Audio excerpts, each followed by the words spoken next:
Hello, আমি আপনাদের সাথে আছি পলাশ চন্দ্র রায়। আশা করি সবাই ভালো আছেন, সুস্থ আছেন এবং নিরাপদে আছেন।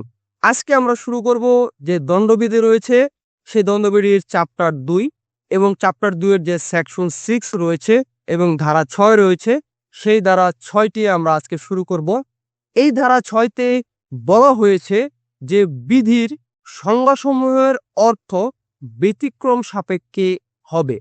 এই কথাটির ব্যাখ্যা অনেকটা এরকম ভাবে দেওয়া হয়েছে যে অত্র বিধির সর্বত্র অপরাধের প্রত্যেকটি সংজ্ঞা, প্রত্যেকটি দণ্ড বিধান, অনুরূপ সংজ্ঞা কিংবা দণ্ডের যে বিধান রয়েছে সেই দণ্ডের বিধানের প্রত্যেকটি উদাহরণের অর্থ সাধারণ ব্যতিক্রম সমূহ শীর্ষক পরিচ্ছেদে যে বর্ণিত ব্যতিক্রম সমূহ সাপেক্ষে করতে হবে। যদিও উক্ত ব্যতিক্রম সমূহ অনুরূপ সংজ্ঞা বা যে দণ্ডবিধান রয়েছে বা উদাহরণের পূর্ণ উল্লেখ করা না হয়। অর্থাৎ এখানে আসলে এইখানে অনেক কঠিন কঠিন ভাষা ব্যবহার করা হয়েছে। আসলে আপনারা পরবর্তী যদি সেকশনগুলো দেখেন তাহলে আপনারা আসলে বুঝতে পারবেন। এখানে আমি একটা উদাহরণ আপনাদেরকে পড়ে যদি শোনাই তাহলে আপনারা বুঝবেন যে অত্র বিধির যে সকল ধারায় অপরাধসমূহের সংজ্ঞাসমূহ বর্ণিত রয়েছে তা এক কথা প্রকাশ করে না যে ৭ বছরের কম বয়স্ক শিশু অনুরূপ অপরাধ সংগঠন করতে পারে না। তবুও সংজ্ঞাসমূহের অর্থ ৭ বছরের কম বয়স্ক শিশুর দ্বারা সম্পাদিত কোনো কিছুই অপরাধ বলে গণ্য হবে না। এরূপ ব্যবস্থা সম্বলিত সাধারণ ব্যতিক্রম সাপেক্ষে করতে হবে। অর্থাৎ ৭ বছরের কম বয়সের যে শিশু রয়েছে সেই শিশু অপরাধ সংগঠন করতে পারে না। এই যে বিষয়টি রয়েছে এই বিষয়টি একটি সাধারণ ব্যতিক্রম সাপেক্ষে ধরতে হবে বা করতে হবে ইত্যাদি অনেকটা এরকম ভাবে বোঝানো হয়েছে। আরেকটা উদাহরণ যদি দেই আপনারা আসলে বুঝতে পারবেন। একজন পুলিশ কর্মকর্তা ক খুন সংগঠনকারী লকে বিনা পরোয়ানায় গ্রেপ্তার করেন।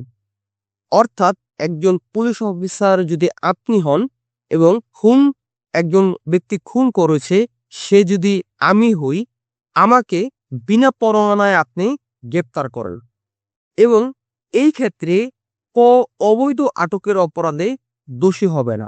অর্থাৎ আপনি যেহেতু পুলিশ, আমি যেহেতু একজন খুন সংগঠনকারী, সো আপনি যদি আমাকে বিনা পরোয়ানায় গ্রেপ্তার করেন তাহলে এটা অবৈধ আটকের মধ্যে হবে না। অর্থাৎ পুলিশ কর্মকর্তা যে রয়েছে সে অবৈধ আটকে দোষী হবেন না।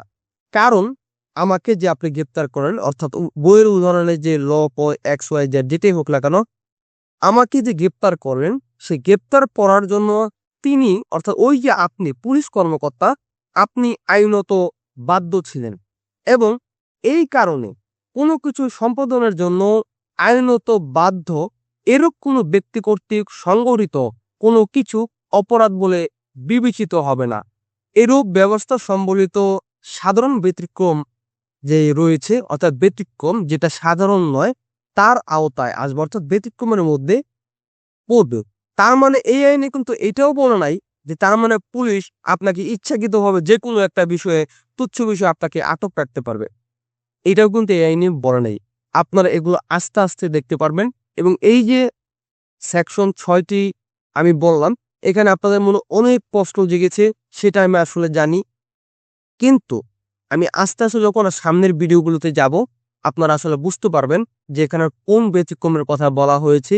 পুলিশ যে আটক করলো আপনাকে সে কেন দোষী হবে না এবং সে আবার কখন দোষী হবে এবং ৭ বছরের শিশু কখন সে অপরাধ করে বা কখন সে অপরাধ করেন ইত্যাদি বিভিন্ন রকমের বিভিন্ন যে ঘটনাগুলো রয়েছে সেই ঘটনাগুলো আপনারা জানতে পারবেন আগামীর যে ভিডিওগুলো রয়েছে। এবং যখন আমি বিভিন্ন ধরনের অপরাধের উদাহরণ এবং অপরাধের সংজ্ঞা এবং শাস্তি নিয়ে কথা বলবো তখন আপনারা এই ব্যতিক্রমগুলো বুঝতে পারবেন এবং আপনারা একটার সাথে আরেকটা মিলাতে পারবেন। ধন্যবাদ জানাচ্ছি ভিডিওটি এতক্ষণ পর্যন্ত দেখার জন্য। অনেক অনেক ধন্যবাদ। এই ভিডিও সম্পর্কে বা যে কোনো আইন সম্পর্কে যদি আপনাদের কোনো প্রশ্ন থেকে থাকে আপনারা আমাকে কমেন্টে জানাতে পারেন, অথবা আমার যে ফেসবুক গ্রুপটি রয়েছে সেই গ্রুপে আপনারা পোস্ট আকারে সমস্যা পোস্ট করতে পারেন। আমি চেষ্টা করবো আপনাদেরকে উত্তর দেওয়ার জন্য। ধন্যবাদ সকলকে।